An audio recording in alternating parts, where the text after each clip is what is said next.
আসসালামু আলাইকুম রহমতুল্লাহ। আজকে আমরা কথা বলবো বেগম খালেদা জিয়াকে নিয়ে। আহ, উনি এবং হাসিনার মধ্যে কোনো পার্থক্য আছে কিনা, থাকলে সেটা কিভাবে, সেই বিষয়টা নিয়ে আমরা কথা বলবো।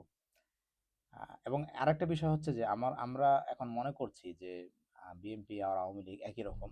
সেই জায়গা থেকে কিন্তু আমরা কোনো পার্থক্য দেখি না, কিন্তু আসলে মৌলিক পার্থক্যের জায়গা হলো, মৌলিক পার্থক্য না হওয়ার কারণ হইলো আপনার তৃণমূলের যারা রাজনীতি করেন সেই মানুষগুলো আসলে সবসময় একই টাইপের মানুষ থাকেন।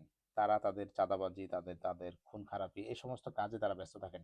কিন্তু ব্যক্তিগত পর্যায়ে, ব্যক্তিগতভাবে হাসিনা যেমন পৈশাচিক ছিলেন, আমরা জানি যে হাসিনা নিজের হাতেও মানুষকে জবাই করছেন, এবং জুলাইয়ে যে 1500 মানুষকে শহীদ করা, এছাড়াও অগণিত অসংখ্য মানুষকে যে হাসিনা খুন করছে, তার নিজস্ব নিজের ইচ্ছায়, এবং তার বাবাকে হত্যা করা হয়েছে সেটার প্রতিশোধ নিতে যায়, বা পৈশাচিকতার মধ্যে যে হাসিনার একটা আনন্দ, এই ধরনের কোনো ব্যাপার কিন্তু বেগম খালেদা জিয়ার মধ্যে ছিল না। যদিও মিডিয়া আমাদেরকে বোঝাইতে চাইছে যে বাংলাদেশে দুইজন নারী প্রধানমন্ত্রী, দুইজন মনে হয় একই রকম। এটা মূলত আমরা খালেদা জিয়া এখন দুনিয়া থেকে চলে গেছেন, আমরা তার কার্যকলাপ দেখে আমরা বুঝতে পারতেছি। বিশেষ করে 1/11 সময় যখন মইনু আহমেদ বেগম জিয়ার সাথে সে যে অপকর্ম করছে সেগুলোর মাফ চাইছিল এবং একটা সমঝোতা করার চেষ্টা করছিলেন, তখন কিন্তু বেগম জিয়া সেটাতে সায় দেন নাই, এবং দেশ বিরোধী কোনো চুক্তিতে তিনি রাজি হন নাই। এই জন্যই মূলত তাকে আপসহীন নেত্রী বলা হয়।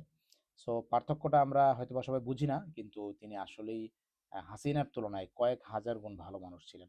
আমরা দোয়া করব আল্লাহ তাআলা যেন তাকে জান্নাতবাসী করেন, তার ভুল ত্রুটি ক্ষমা করেন, এবং তার যে দল রেখে যাওয়া তার সন্তান, তারাও তার পথেই হাঁটবেন, শহীদ জিয়ার পথে হাঁটবেন, খালেদা জিয়ার আদর্শ নিয়েই তারা রাজনীতি করবেন, এই প্রত্যাশায় আমরা বিএনপি থেকে রাখছি।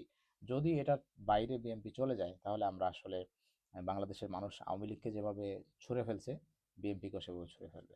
ভালো থাকবেন।